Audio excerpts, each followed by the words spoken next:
Um vento frio corta as tendas esfarrapadas de Hooverville.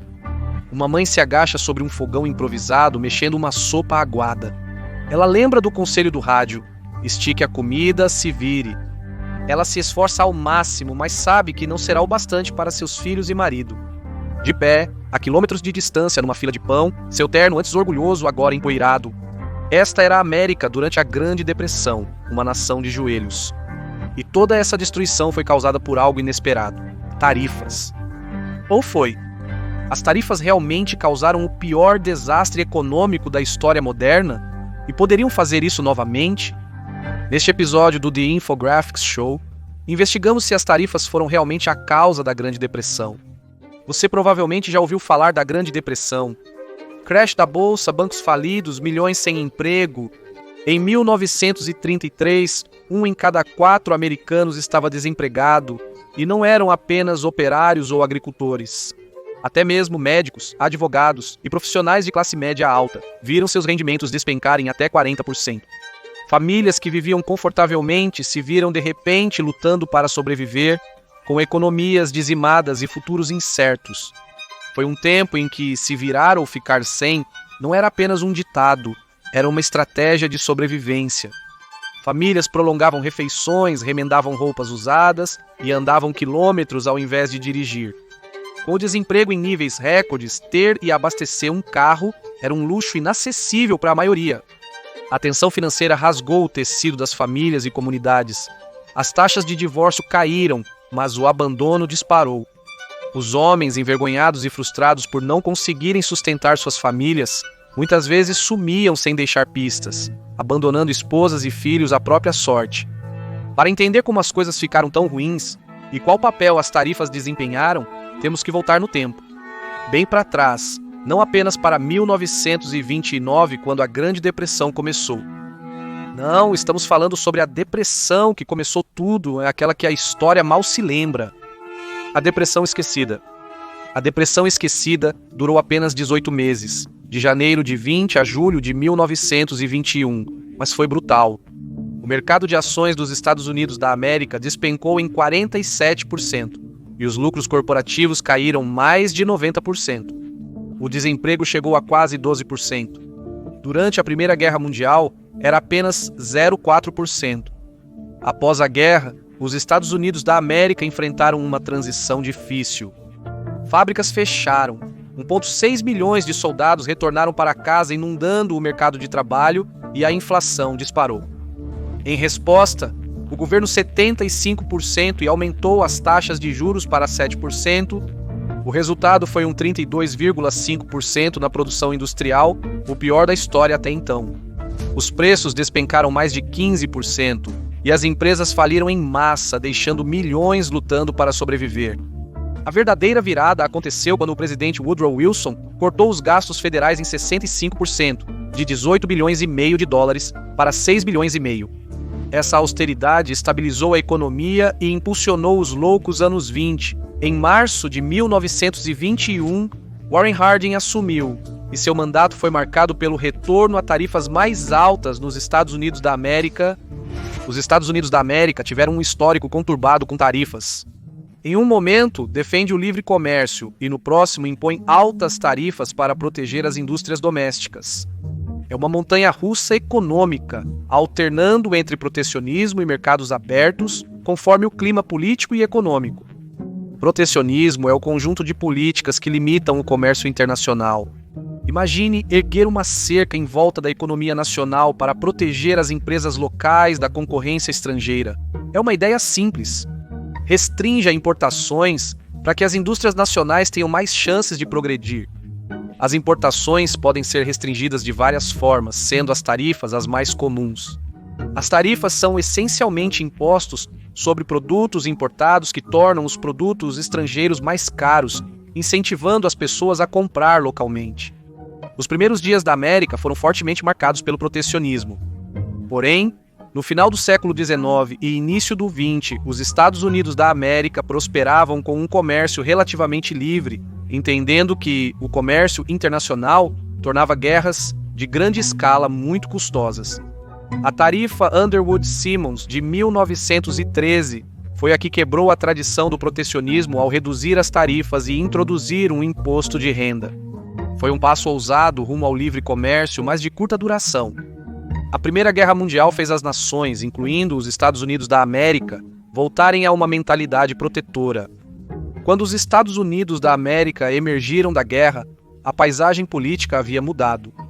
As economias europeias se recuperavam e as indústrias americanas enfrentavam nova concorrência. Os fazendeiros dos Estados Unidos da América, que vendiam para a Europa durante a guerra, estavam perdendo esses mercados com a recuperação da agricultura europeia.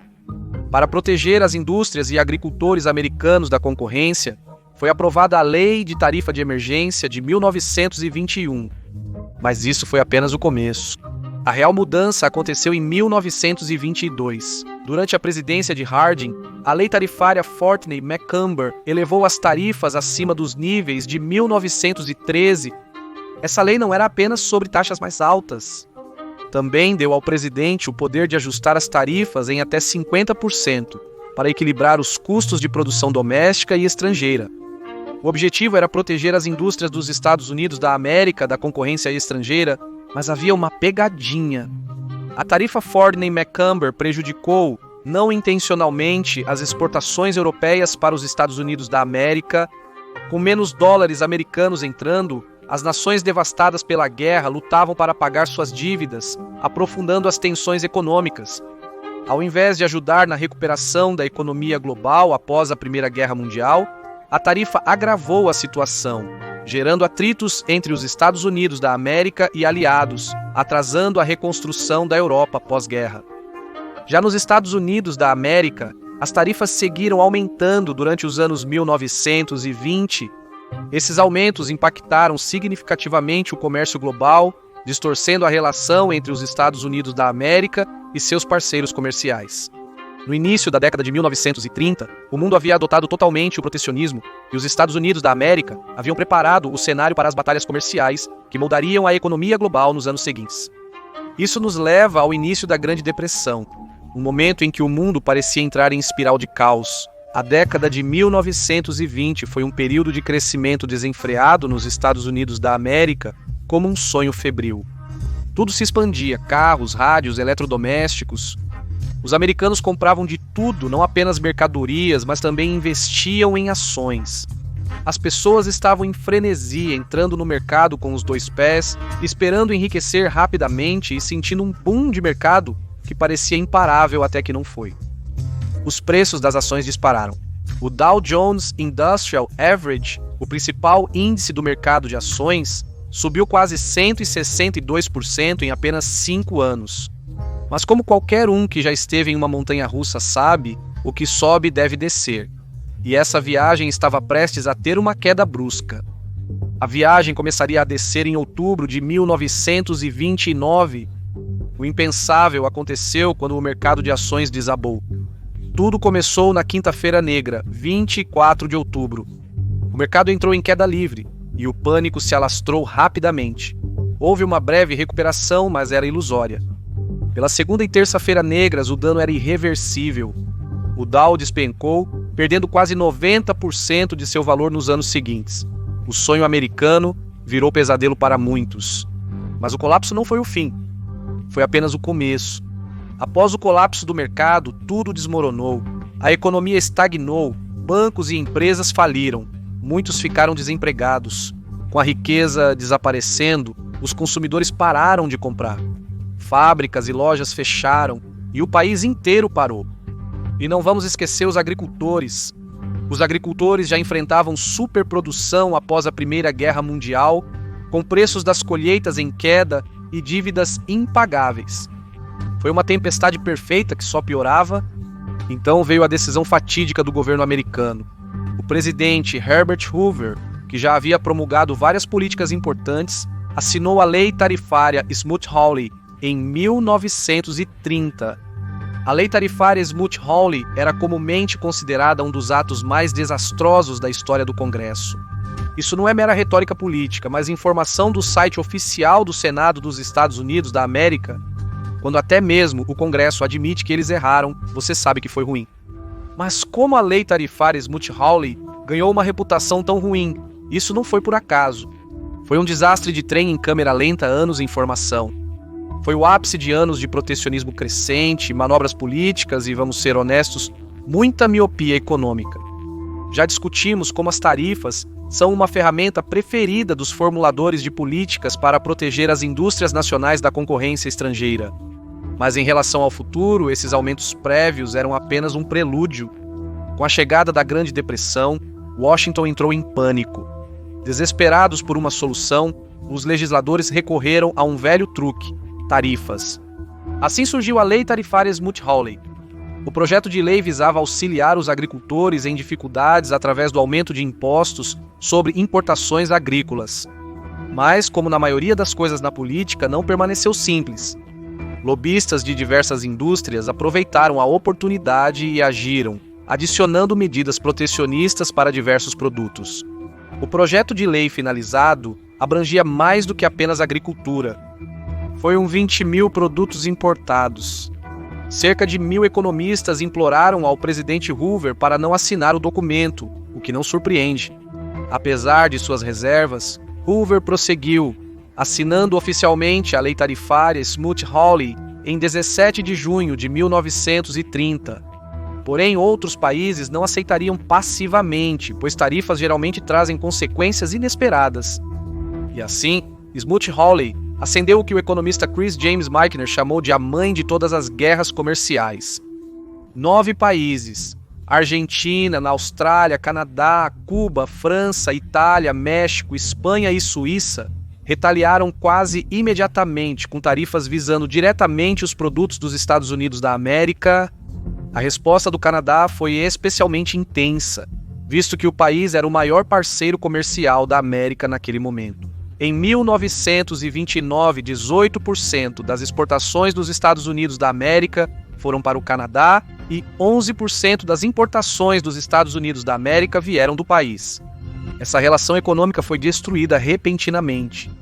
No início, o então primeiro-ministro canadense William Lyon Mackenzie King aplicou tarifas em apenas 16 produtos americanos. Mas quando R. B. Bennett assumiu em 1930, ele aumentou a pressão. O Canadá elevou as tarifas sobre produtos dos Estados Unidos da América, enquanto reduzia as tarifas em cerca de 270 produtos do Reino Unido e seus domínios. Em 1932, o Canadá sediou uma cúpula comercial com outros territórios britânicos, estabelecendo as bases para um bloco comercial que excluía os Estados Unidos da América.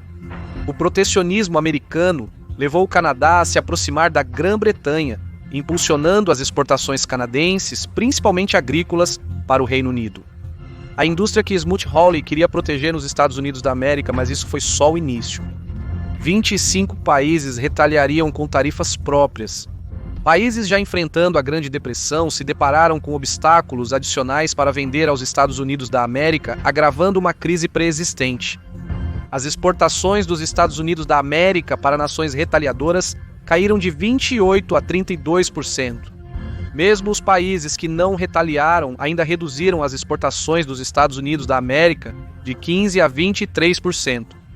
O comércio global entrou em colapso, caindo 66% entre 1929 e 1934. A Alemanha foi um país especialmente afetado. Já endividada devido às reparações da Primeira Guerra Mundial, a Alemanha dependia das exportações para obter recursos e pagar suas dívidas. A Smoot-Hawley cortou uma das principais fontes de receita, piorando a crise econômica. O economista Paul Samuelson descreveu com precisão como os cínicos se deliciaram ao ver um país tentando cobrar dívidas externas enquanto fechava suas portas para importações que poderiam ter pago essas dívidas. Em suma, a América queria o dinheiro, mas não queria comprar nada em troca. O colapso financeiro da Alemanha agravou seu sofrimento e abriu caminho para a ascensão de Adolf Hitler ao poder. Com a economia arruinada e o desespero em níveis sem precedentes, vozes extremistas já não soavam tão radicais. Com as empresas em colapso e o desemprego em alta, a promessa de Hitler de renovação econômica e força nacional se tornou assustadoramente atraente. Menos de 3 anos após Smoot-Hawley ser assinado, Hitler tornou-se chanceler da Alemanha. Mas a reação contra Smoot-Hawley não foi apenas econômica, foi também política. 35 governos protestaram formalmente contra isso, levando nações a formar novas alianças comerciais, excluindo os Estados Unidos da América. Isso se encaixava na tendência do isolacionismo americano nos anos 1930, mas esse nacionalismo econômico não era novo. A expressão América em primeiro lugar era usada na época para se referir a políticas protecionistas. Embora o presidente Woodrow Wilson tenha ganhado o Prêmio Nobel da Paz em 1919 por criar a Liga das Nações, precursora da Organização das Nações Unidas, os Estados Unidos da América nunca se juntaram a ela.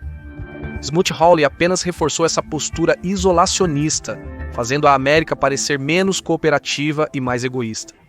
Mas isso não responde à questão principal. As tarifas realmente causaram a Grande Depressão? É fácil supor que a lei tarifária Smoot-Hawley de 1930 só piorou a Grande Depressão, especialmente porque a crise oficialmente começou em 1929. Porém, a realidade é mais complexa, por isso o real impacto das tarifas na Grande Depressão permanece um tópico de debate até os dias atuais. Economistas divergem sobre o tema. Alguns afirmam que a lei Smoot-Hawley foi o estopim da Grande Depressão, transformando uma recessão em uma catástrofe mundial. Mas e quanto à linha do tempo? Se o mercado de ações já havia desabado, a tarifa realmente era a culpada? Ou estava apenas jogando gasolina em um fogo que já queimava? Antes da tarifa ser sancionada em junho de 1930, a economia estava em dificuldades, sem dúvidas. No entanto, ainda havia esperança para uma recuperação. Smoot-Hawley, então, freou o comércio global, isolando as empresas americanas dos mercados externos quando mais necessitavam deles. A guerra comercial resultante reduziu as exportações dos Estados Unidos da América de 5,2 bilhões para apenas 1,7 bilhão de dólares, uma queda de 67%.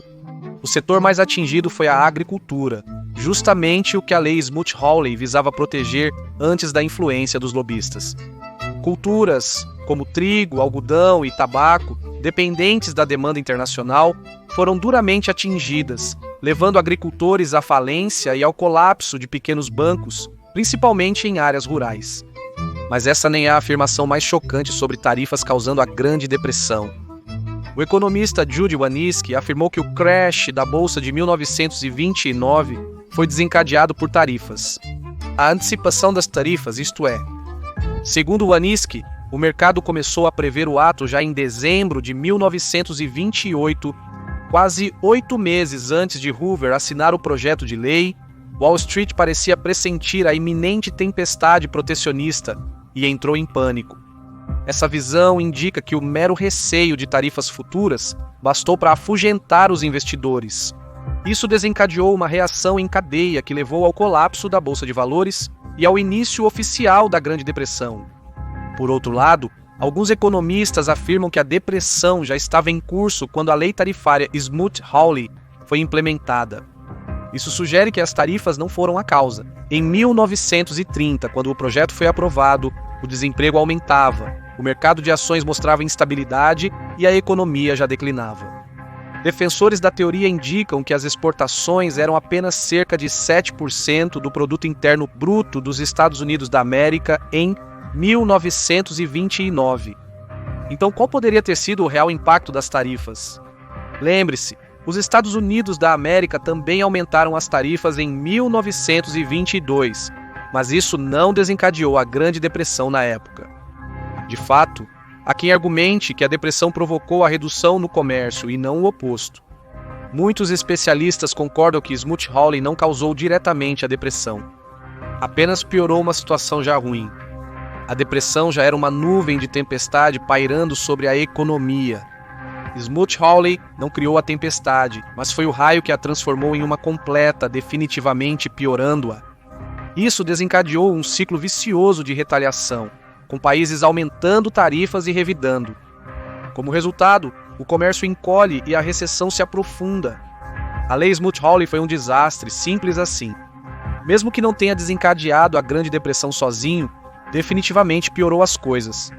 A forte queda no comércio global, o colapso das exportações agrícolas e a retaliação de outros países apontam para um fato inegável. O protecionismo não funciona. É como tentar salvar um barco afundando, tapando um buraco enquanto faz outro. Então, seja as tarifas foram a gota d'água, a principal causa, ou apenas uma má ideia que jogou lenha na fogueira, uma coisa é certa: Smoot-Hawley nunca deveria ter acontecido. O presidente Franklin Roosevelt logo percebeu isso. É por isso que ele se empenhou em reparar o dano, trabalhando para desfazer os efeitos catastróficos de Smoot-Hawley assim que assumiu o cargo em 1933. E sua resposta ao desastre tarifário foi ousada e rápida. O New Deal, o revolucionário plano de Roosevelt para recuperar a América e além de salvar bancos e gerar empregos. Era sobre agitar as coisas e lidar com os problemas que as tarifas Smoot-Hawley haviam bagunçado em primeiro lugar. Uma das maiores jogadas de Roosevelt foi cortar as tarifas altíssimas que causaram uma briga econômica internacional. Lembre-se, a tarifa Smoot-Hawley estrangulou o comércio global e arrastou a economia ainda mais para o buraco. Então o plano de Roosevelt era fazer exatamente o oposto. Uma de suas ações mais ousadas durante esses esforços foi a Lei de Acordos Comerciais Recíprocos de 1934. Isso não foi apenas um ajuste no sistema, mas sim uma reversão das desastrosas políticas protecionistas implementadas anteriormente. Roosevelt tinha autoridade para negociar diretamente com governos estrangeiros, reduzindo tarifas nos dois lados do Atlântico. Seu objetivo era interromper o ciclo de retaliação e restabelecer o fluxo comercial. Afinal, um mundo que negocia é um mundo que prospera. O ato preparou o terreno para os Estados Unidos da América abandonarem o isolacionismo e se tornarem o líder mundial do livre comércio. Nos anos seguintes, os Estados Unidos da América lideraram a criação de grandes acordos comerciais internacionais, incluindo o Acordo Geral sobre Tarifas e Comércio, Acordo Geral sobre Tarifas e Comércio, que posteriormente se tornou a Organização Mundial do Comércio e Organização Mundial do Comércio. Ao derrubar tarifas e abrir as portas para a cooperação internacional, o presidente Roosevelt mostrou que o protecionismo não era a saída, era a maneira de permanecer preso em uma recessão econômica sem fim. Mas, enquanto os esforços de Roosevelt foram cruciais, o verdadeiro fim da Grande Depressão veio com uma reviravolta inesperada, a Segunda Guerra Mundial. A entrada dos Estados Unidos da América na guerra em 1941 foi um evento dramático. O desemprego caiu drasticamente de 8 milhões em 1940 para pouco mais de 1 milhão em 1943, mas na realidade, mais de 16 milhões de americanos foram recrutados para as Forças Armadas. Na verdade, o desemprego no setor privado permaneceu muito mais alto do que os números sugerem. Após a Segunda Guerra Mundial, os canais de comércio internacional se abriram, revertendo os controles de preços e salários. De repente, houve uma demanda massiva por mercadorias baratas. O governo, como um grande comprador, deu à economia o estímulo fiscal tão necessário que estava faltando. Isso impulsionou as indústrias, gerou empregos e abriu caminho para mais investimentos privados. O investimento privado saltou de United States Dollar dos Estados Unidos, 10,6 bilhões em 1940, para United States Dollar dos Estados Unidos, 30,6 bilhões apenas um ano após o fim da guerra. No pós-guerra, a economia não só se recuperou, como estava em plena expansão. A Bolsa de Valores entrou em uma corrida de alta e as coisas começaram a melhorar para o público americano. E foi isso que acabou com a Grande Depressão. A mudança econômica provocada pela demanda de guerra, investimento e comércio global. Contudo, apesar dos Estados Unidos da América terem superado a Grande Depressão, o caminho não foi fácil. Muito pelo contrário, foi instável, traiçoeiro e cheio de lições que, francamente, preferiríamos não repetir. O dano causado pelo ato tarifário Smoot-Hawley foi catastrófico e suas cicatrizes ainda marcam a história econômica. Sejamos claros, ninguém gostaria de seguir por esse caminho novamente, certo? Aparentemente, a história não ficou tão para trás quanto pensávamos. Quando pensávamos ter aprendido as lições dolorosas do passado, as tarifas retornam dramaticamente. A retórica atual dos Estados Unidos da América sobre tarifas soa um tanto nostálgica. A recente abordagem tarifária não visa apenas proteger as indústrias americanas da competição externa. Tarifas estão sendo usadas como arma de poder, direcionadas ao Canadá, México, China e Europa, alegando que essas medidas melhorarão a posição dos Estados Unidos da América globalmente. As tarifas estão sendo usadas para forçar concessões políticas, como controle de imigração ou influência geopolítica. Porém, a história mostrou que as tarifas são um jogo muito arriscado, especialmente nos dias atuais. Hoje, a economia global está muito mais interligada do que antes da Segunda Guerra Mundial. Cadeias de fornecimento complexas entre Estados Unidos da América, Canadá e México fazem com que pequenas interrupções causem grandes efeitos em cadeia. É aí que as coisas se complicam. Isso não se trata apenas de prejudicar um setor ou país, mas de colocar ecossistemas econômicos inteiros em risco. A queda de uma peça de dominó pode desencadear efeitos em cadeia globais. As tarifas americanas, principalmente as impostas à China, podem causar uma recessão econômica. Especialistas alertam que essas medidas podem elevar custos domésticos, reduzir a produção econômica dos Estados Unidos da América e até desencadear uma guerra comercial global, fazendo a recessão dos anos 30 parecer um leve inconveniente. Embora seja cedo para afirmar se as tarifas nos levarão a uma grande depressão 2.0, o potencial para uma repetição da história está lá, especialmente se a retaliação de outros países se transformar em uma troca de farpas completa. A abordagem América em primeiro lugar pode ser atraente a curto prazo, mas se uma fração do caos dos anos 30 retornar, podemos enfrentar uma realidade muito mais sombria. Esperamos ter aprendido com os erros passados. Você acha que a tarifa Smoot-Hawley ajudou a desencadear a Grande Depressão ou foi apenas uma peça de um quebra-cabeça muito maior? Estamos caminhando para uma Grande Depressão 2.0 ou outros fatores precisariam se alinhar para chegarmos a esse nível de crise econômica? Compartilhe sua opinião nos comentários.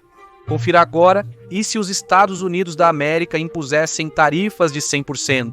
Ou clique neste outro vídeo.